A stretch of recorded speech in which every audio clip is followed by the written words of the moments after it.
अब जो है हम चैप्टर 3 एंजाइम्स को डिस्कस करेंगे। ठीक है, हमने लास्ट वीडियो में चैप्टर 2 डिस्कस किया था, सेल स्ट्रक्चर एंड फंक्शन। ठीक है, उसके कुछ लेक्चर रिमेनिंग है। इसमें हम क्या डिस्कस करेंगे, एंजाइम। व्हाट इज़ एंजाइम, क्या समझ आ रहा है एंजाइम से, हैं? इंट्रोडक्शन पढ़ते हैं। Life is a complicated network involving a perfect coordination of vast majority of chemical reactions. ये कह रहे हैं कि हमारी लाइफ में क्या होते हैं, मुख्तलिफ़ केमिकल रिएक्शंस होते हैं। ह्यूमन बॉडी के अंदर मुख्तलिफ़ केमिकल रिएक्शन होते हैं, आउटसाइड दी बॉडी मुख्तलिफ़ केमिकल रिएक्शंस होते हैं। ठीक है, कोऑर्डिनेशन होती है। These chemical reaction occur at extremely high rate. ये आपको पता होना चाहिए, जो केमिकल रिएक्शंस होते हैं ना, ये क्या होते हैं, एक्सट्रीमली इनका क्या होता है, हाई रेट होता है। हाई रेट का मतलब रेट होती है रफ्तार।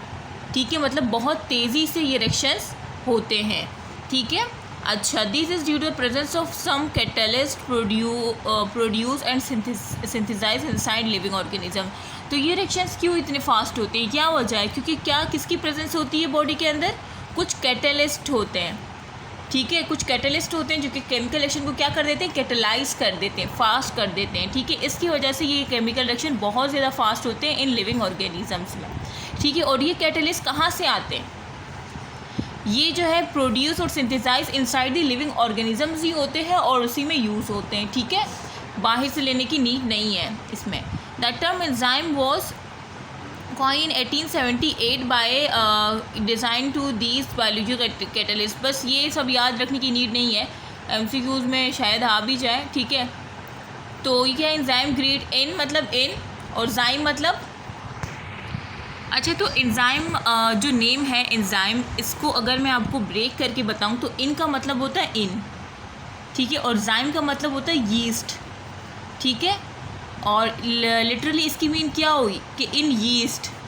ठीक है, इसका मतलब क्या है कि भाई जो डिस्कवर किया गया यीस्ट एक्सट्रैक्ट। ठीक है, यीस्ट एक्सट्रैक्ट जो था उसमें क्या मिले हमें, उसकी जब फर्मेंटेशन की हमने ग्रेप्स की और could bring about fermentation of grapes juice and coined the word zymase for the active substance in yeast extract। ये हम इसको क्यों कह रहे हैं कि मतलब इसका जो नाम है कि इन और जाइम मतलब यीस्ट से इसका क्या ताल्लुक़ है, क्या है?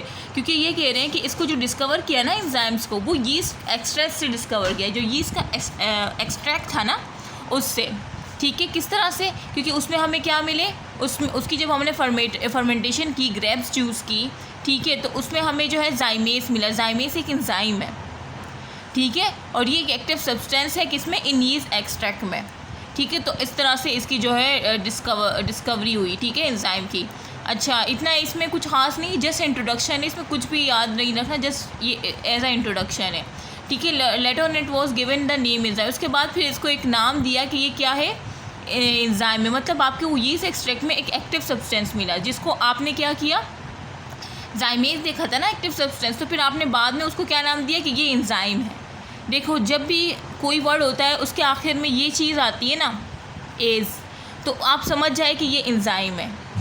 जैसे कि ये जाइमेज है ना, अब इसमें ASE आ रहा है, तो इसका मतलब ये एंजाइम है। ठीक है, अच्छा, अब ये तो जस्ट इंट्रोडक्शन था। अब आती है डेफिनेशन ऑफ एंजाइम।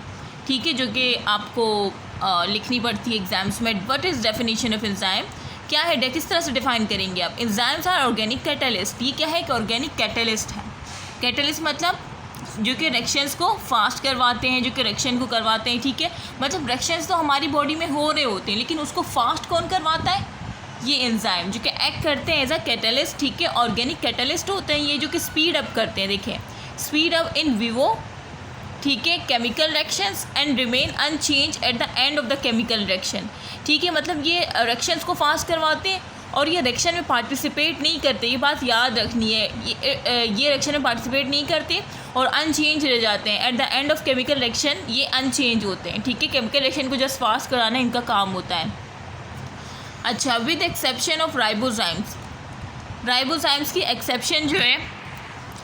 ठीक है, और ये जो वीवो है इसका मतलब क्या है, इन ऑर्गेनिजम्स, और विट्रो होता है इन लैब है।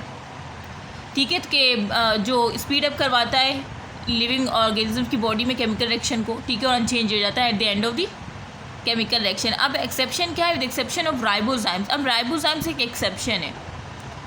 All enzymes are globular protein. तमाम एंजाइम आपको कौन से नेचर के मिलेंगे, ये पता होना चाहिए, एमसीक्यूज में आ सकता है। ग्लोबुलर प्रोटीन्स होती हैं, ठीक है, which are made up of one or more polypeptide, जो कि बने होते हैं एक या एक से ज़्यादा पॉलीपेप्टाइड से।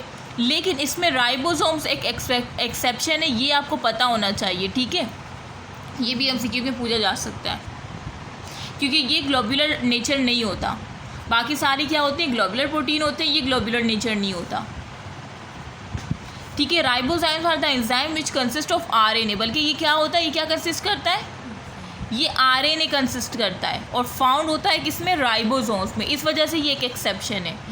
ये ऐसा एंजाइम है जिसमें आरएनए होते हैं और ये राइबोसोम में होता है, जबकि बाकी सारे हमारे ग्लोबुलर प्रोटीन है जो कि प्रोटीन इन नेचर है ना। तो ये आपको पता होना चाहिए, ये एक एक्सेप्शन है। ये मतलब एमसीक्यूज में ये सारी चीज़ें आ जाती हैं। For example peptidyl transferase as a ribozyme, जैसे कि पेप्टाइडल ट्रांसफरेज है, ये एक राइबोजाइम्स है। विच कंट्रोल पॉलीपेप्टाइड एलोंगेशन, जो कि क्या करता है, क्या कंट्रोल करता है, जो पॉलीपेप्टाइड की एलोंगेशन हो रही होती है ना ड्यूरिंग ट्रांसलेशन प्रोसेस, जो ट्रांसलेशन का प्रोसेस हो रहा है, ट्रांसक्रिप्शन, ट्रांसलेशन, पहले ट्रांसक्रिप्शन होती है फिर ट्रांसलेशन होती है, ठीक है। ट्रांसलेशन में जो पॉलीपेप्टाइड की एलोंगेशन, जैसे कि एलोंगेशन मतलब चेन की लेंथ का बढ़ना, जो पॉलीपेप्टाइड की एलोंगेशन हो रही होती है during translation process role in peptide bond formation, ठीक है। पेप्टाइड बॉन्ड की फॉर्मेशन होगी ना, पॉलीपेप्टाइड की एलोंगेशन किस तरह से होगी, जब पेप्टाइड बॉन्ड बनते रहेंगे और इस तरह से एलोंगेशन होती रहेगी एक चेन की। तो वो ये कह रहे हैं कि peptide transferase as a ribozymes, बस आपने ये चीज़ याद रखनी कि एक राइबोजाइम्स है और ये क्या करवाता है, ये कंट्रोल करता है पॉलीपेप्टाइड की elongation during the translation process, ठीक है। सो ये था।